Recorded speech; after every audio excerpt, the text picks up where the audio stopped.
کچھ چیزیں ایسی، میں مختلف شہروں میں جاتا ہوں، جس شہر میں گئے وہاں لوگوں نے یہ کہا جناب یہاں جو مولانا ہے نا، بعض لوگ یہ باتیں بڑی چسکے لے کے سنتے ہیں، یہاں جو مولانا ہے نا وہ کچھ نہیں کرتے، آپ بڑے اچھے ہیں، یہاں جو پیر صاحب ہیں وہ بڑے گڑبڑ ہیں، آپ بڑے اچھے ہیں۔ تو میں ان سے کہتا ہوں کہ میں اس لیے اچھا ہوں کہ میں تھوڑی دیر کے لیے آیا ہوں، میں نے چلے جانا ہے۔ اور دوسری بات یہ کہ مجھے آپ جتنا مرضی اچھا کہہ لیں، میں نے رخصت ہو جانا ہے 2-3 گھنٹوں کے بعد۔ یہاں جس آدمی کا آپ شکوہ کر رہے ہیں نا، آپ اس کو جنازے کے لیے خبر کریں نہ کریں، اسے پتہ چل گیا نا محلے میں جنازہ ہو گیا، تو اسے کوئی کام بھی ہوا تو اس نے کہنا یار نہیں محلے میں فوتگی ہوگی، میں نے جنازہ پڑھانا ہے، اس نے جانا نہیں۔ تو کمزوریاں تو سب جگہ ہوتی ہیں، لیکن ان کمزوریوں کی وجہ سے آپس میں بغض پیدا کر لیا جائے گا۔ اور پھر کمال بات ہے نا کہ اپنی ساری کمزوریوں سمیت اپنے آپ سے پیار ہے، اپنے آپ سے محبت ہے، اور دوسرے کی ایک کا پتہ چل جائے تو ہمیں گھن آنے لگ جاتی۔ تو حضور نے خطبہ حجت الوداع کے موقع پر یہ بات ارشاد فرمائی۔ دوسرا حضور نے فرمایا لوگوں یاد رکھنا، یہ خطبہ حجت الوداع میں نبی پاک نے فرمایا، یہ حضور خطبہ دے رہے ہیں، اور اس وقت دے رہے ہیں جب حضور صحابہ کو بتا چکے ہیں کہ یہ آخری ملاقات ہے، جو دور دراز سے آئے ہیں ان کو بتایا ہے کہ یہ میری تمہاری جو مجلس ہے، جو محفل ہے، جو تم سے بات ہو رہی ہے، یہ آخری ہے۔ محبوب فرمانے لگے لوگوں یاد رکھنا قیامت قائم ہوگی۔ ان جملوں کا حسن ملاحظہ کر لیں۔ فرمایا قیامت قائم ہوگی، تم اپنے رب سے ملاقات کرو گے، اور فرمایا تمہارا رب تم سے تمہارے اعمال کے بارے میں پوچھے گا۔ یہ خطبہ حجت الوداع میں کریم نے فرمایا، صبح تم اٹھے کیا عمل کیا، اللہ پوچھے گا۔ کسی سے ملاقات ہوئی، طرز کیا تھی، سوچ کیا تھی، اللہ پوچھے گا۔ لین دین میں کیا معاملات تھے، تمہارے اعمال کے، اللہ سے ملاقات ہوگی، وہ کھڑا کر کے پوچھے گا۔ اور حدیث میں کئی جگہ پہ حضور نے فرمایا وہ تم سے سوال کرے گا، تمہیں جواب دینا ہے۔ میرے عزیز بھائیوں، تیار رہنا چاہیے، تیار۔ ہم نا منت کرتے ہیں آخری دن ہو نا، تنخواہ دار لوگ کہتے ہیں یار یہ آخری ایام چل رہے ہیں، کوئی خرچہ نہ بتاؤ، اس لیے کہ حساب کے متھے لگنا ہے۔ آخری دنوں میں، بجٹ کے دنوں میں لوگ پریشان ہوتے ہیں کہ حساب دینا ہے۔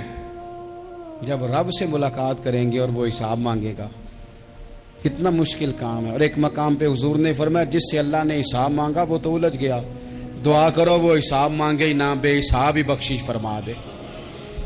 نبی پاک صلی اللہ تعالی علیہ وآلہ وسلم نے ارشاد فرمایا اسی خطبہ حجت الوداع میں، حضور فرمانے لگے سن لو، میں نے تم تک اللہ تعالیٰ کا پیغام پہنچا دیا ہے۔ اب جس شخص کے پاس امانت رکھی ہو اس پر لازم ہے کہ وہ امانت اس تک پہنچا دے جو اس کا مالک ہے۔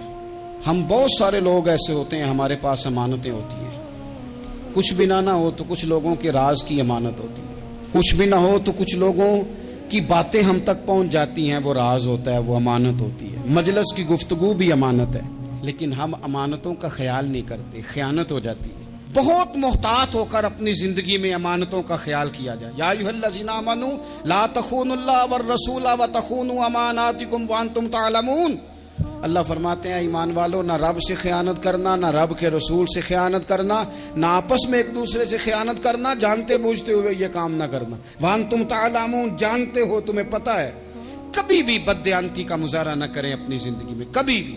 اور یہ بھی یاد رکھ لیں، بچوں کو کیا پتا کہ ہمارا ابا حلال لا رہا ہے کہ حرام لا رہا ہے، آپ لا رہے ہیں نا، تو وہ تو بیچارے بھولے پن میں کھا رہے ہیں، تو حساب آپ نے دینا ہے۔ جنہ لی تو پاپ کمائے ہن کتھے نہیں ہو تیرے کر دے، بلا نا۔ تو بچوں کا تو یہ معاملہ ہے بھائی، اللہ ماشاءاللہ کہ وہ وقت پہ ہی، شادی کے 10-15 دن کے بعد ہی ان کو پیغام مل جاتا ہے کہ اگر ہمارا علیحدہ گھر ہو تو میں مرضی سے سجاؤں، تو میں مرضی سے سنواروں، تو میرا کوئی مطلب اپنا سلسلہ ہو، تو بڑے ٹائم پہ ساری باتیں شروع ہو جاتی ہیں، وہ تو معاملہ ہی بالکل اور ہے۔ تو بالکل کسی بھی امانت میں کبھی بھی خیانت کرنے کی کوشش نہ کریں، اور یاد رکھیں مال حرام جہاں آتا ہے وہاں بڑی تباہی آتی ہے، جہاں لوگ بددیانت ہو جاتے ہیں وہاں معاملات بڑے خراب ہو جاتے ہیں۔ اللہ تبارک و تعالی دیانتداری کی توفیق عطا فرمائے۔ حضور نے خطبہ حجت الوداع کے موقع پر فرمایا میں نے آج جاہلیت کے سارے سود ختم کر دیے۔ نبی پاک میدان عرفات میں کھڑے ہو کے فرمانے لگے جس بندے نے بھی کسی سے پیسے لیے ہیں وہ اصل رقم دے گا، زائد نہیں دے گا۔ حضور کے بڑے قریبی تھے ایک، فرمایا انہوں نے بھی کچھ لوگوں سے پیسے لیے ہوئے، چونکہ وہ سب لوگ کرتے تھے، حرام ہی نہیں تھا۔ فرمایا میں ان کو بھی حکم دیتا ہوں کہ یہ اصل رقم وصول کریں گے، کسی سے ایک پائی بھی زیادہ وصول نہ کریں گے۔ نبی پاک صلی اللہ تعالی علیہ وسلم نے خطبہ حجۃ الوداع میں ایک باریک بات حضور نے بھی، یہ آپ نے ضرور سمجھنی ہے، بالخصوص جو لوگ تھوڑا دین پر عمل کر رہے ہیں، جن کا لبادہ مذہبی ہو گیا، جنہیں لوگ حضرت صاحب، قاری صاحب، علامہ صاحب، مفتی صاحب، حاجی صاحب، بزرگوں کہہ کے بلاتے ہیں، وہ اس پر توجہ کریں۔ میرے نبی پاک صلی اللہ علیہ وسلم نے خطبہ حجۃ الوداع کے موقع پہ ارشاد فرمایا، لوگو شیطان اب مایوس ہو گیا ہے، وہ تم سے بتوں کی پوجا نہیں کرا سکے گا، ہاں وہ تمہیں چھوٹے چھوٹے گناہوں میں مبتلا کرے گا، وہ تم سے چھوٹے چھوٹے عیب کرائے گا، تم سمجھو گے یہ تو غلطی کوئی نہیں، فرمایا اس سے بچ کے رہنا۔ اب وہ مایوس ہو گیا، بتوں کی پوجا نہیں کرا سکتا، تمہیں اپنی پوجا نہیں کرا سکتا، لیکن چھوٹی چھوٹی غلطیاں، ایک مقام پہ فرمایا نا، چھوٹا گناہ ہونا تو مومن اسے پہاڑ سمجھتا ہے، اتنا بڑا ہو گیا، اور منافق کہتا ہے یہ تو کچھ بھی نہیں۔ تو اپنی زندگی کے اندر چھوٹی چھوٹی کوتاہیاں، حضرت سعدی فرمایا کرتے تھے سیلاب اچانک نہیں آتے، پہلے چھوٹا سا سوراخ ہوتا ہے دریا کے کنارے، اسے بند نہ کیا جائے پھر بڑا ہو جاتا ہے، پھر وہ ٹائم آتا ہے کہ بند ٹوٹ جاتا ہے، بستیاں ڈوب جاتی ہیں۔ پہلے چھوٹا گناہ انسان کرتا ہے، چھوٹا، پھر اس سے آگے بڑھتا جاتا ہے اور بڑی بڑی غلطیاں ہوتی ہیں۔ اللہ تبارک و تعالی ہمیں رائی کے دانے کے برابر بھی غلطی کرنے سے محفوظ فرمائے۔ نبی پاک صلی اللہ تعالی علیہ وسلم نے اسی موقع پر ارشاد فرمایا، لوگو اللہ سے ڈرتے رہنا، اور میں تمہیں عورتوں کے ساتھ بھلائی کی وصیت کرتا ہوں۔ فرمایا رب نے تمہیں اختیار دیا ہے، عورتیں تمہارے سپرد کی ہیں، ان سے اچھا سلوک کرنا۔ فرمایا اگر کبھی کوئی ان پر تمہیں سختی کرنی بھی پڑے تو اتنی کرنا جتنی ان کی غلطی ہو، ان سے درگزر کرنا، ان سے پیار کرنا۔ اسلام نے خاتون کو باقاعدہ حقوق دیے، باقاعدہ۔ صحیح بخاری میں حدیث ہے، یہ جو نوجوان ہیں، مطالعہ کرنے والے، پڑھنے سننے سمجھنے والے، یاد رکھا کریں ان چیزوں کو۔ حضرت بریرہ رضی اللہ تعالیٰ عنہ حضرت عائشہ صدیقہ کی کنیزہ ہیں، حضرت مغیث رضی اللہ تعالیٰ عنہ ایک صحابی ہیں، ان کی وہ اہلیہ ہیں، وہ اپنے خامد سے علیحدگی چاہتی تھی، ان کے خامد بڑی محبت کرتے تھے، علیحدہ ہونا نہیں چاہتے تھے، خاتون رہنا نہیں چاہتی تھی۔ انہوں نے بڑی سفارشیں کرائیں کہ میرا خامد، میری بیوی مجھ سے صلح کر لے، حالانکہ وہ خاتون کنیز ہیں، خادمہ ہیں، کوئی بڑے قبیلے سے بظاہر تعلق نہیں۔ بالآخر انہوں نے گزارش کی، سیدہ عائشہ صدیقہ رضی اللہ تعالیٰ عنہ سے کہا، کچھ اور ذرائع اختیار کیے۔ حضرت مغیث نے رضی اللہ تعالیٰ عنہ، ان کے شوہر نے، کہ نبی پاک علیہ السلام کی خدمت میں عرض کریں، حضور میری سفارش کریں کہ یہ مجھے صلح کر لیں۔ تو نبی پاک علیہ السلام نے حضرت بریرہ رضی اللہ تعالیٰ عنہ جو کنیزہ ہیں، خادمہ ہیں، ان کو بلا کے کہا تمہارا خامد صلح کرنا چاہتا ہے۔ یہاں برادری کا بڑا کے کہتا ہے، پتر میری بھی نہیں تو گال رکھنی، اور میرے ککھاں دا بھی نہیں تو، کیا کہہ رہے ہیں آپ؟ اللہ نے اسے حق دیا ہے، اور جسے حق اللہ دے اس کا رسول دے، اس سے کون ہوتا ہے کوئی حق چھیننے والا؟ نبی پاک صلی اللہ علیہ وسلم نے حضرت بریرہ سے کہا تمہارا خامد صلح کرنا چاہتا ہے اور وہ روتا ہے تمہارے لیے، اور اس نے بڑی سفارشیں کی ہیں، تم اس سے صلح کر لو۔ حضرت بریرہ رضی اللہ تعالیٰ عنہ عرض کرنے لگی، یا رسول اللہ صلی اللہ علیہ وسلم آپ جو حکم کریں میں حاضر ہوں، ایک بات پوچھ سکتی ہوں؟ ایک گزارش کر لوں؟ ایک صرف حضور میرا بولیا چولیا معاف کری، ایک بات کر لوں؟ تو کہا کرو۔ عرض کی یا رسول اللہ یہ آپ کا حکم ہے یا مشورہ ہے؟ یہ محبوب کی بات ہے، محبوب کی۔ کوئی بزرگ کیوں جبر کرتا ہے کسی پہ؟ کوئی حضرت شیخ کیوں کہتے ہیں زبردستی عورت کو کہ تو جا؟ نبی پاک صلی اللہ علیہ وسلم نے فرمایا صلح کر لے۔ یا رسول اللہ ایک بات عرض کروں؟ کرو۔ حضور حکم ہے کہ مشورہ ہے؟ تو نبی پاک نے فرمایا نہیں، مشورہ ہے۔ تم عاقلہ ہو، بالغہ ہو، اسلام تمہیں با اختیار کرتا ہے، چاہو تو رہو، چاہو تو خلا لے لو۔ عرض کرنے لگی حضور اگر مشورہ ہے تو پھر میں مغیث سے صلح نہیں کرنا چاہتی۔ میرے محبوب نے فرمایا تو جس حال میں راضی ہے میں بھی راضی ہوں۔ ٹھیک ہو گئی بات، ختم ہو گئی۔ حضور نے کوئی زور نہیں، اتنے اسلام حقوق دیتا ہے عورت کو، کسی کو اجازت نہیں کہ وہ جبر کرے، وہ ظلم کرے۔ میں آ گیا ہوں صلح نہیں کرنی، بے تو کیوں آیا ہے؟ تو نے وقت گزارنا ہے، جانے وہ خاوند کس طرح کا ہو۔ تو نبی پاک صلی اللہ علیہ وسلم نے خطبہ حجۃ الوداع کے موقع پر فرمایا عورتوں کے ساتھ اچھا سلوک کرنا۔ اللہ تبارک و تعالی جو حج پڑھا جا رہا ہے اس کے صدقے پوری امت پر اپنا فضل فرمائے۔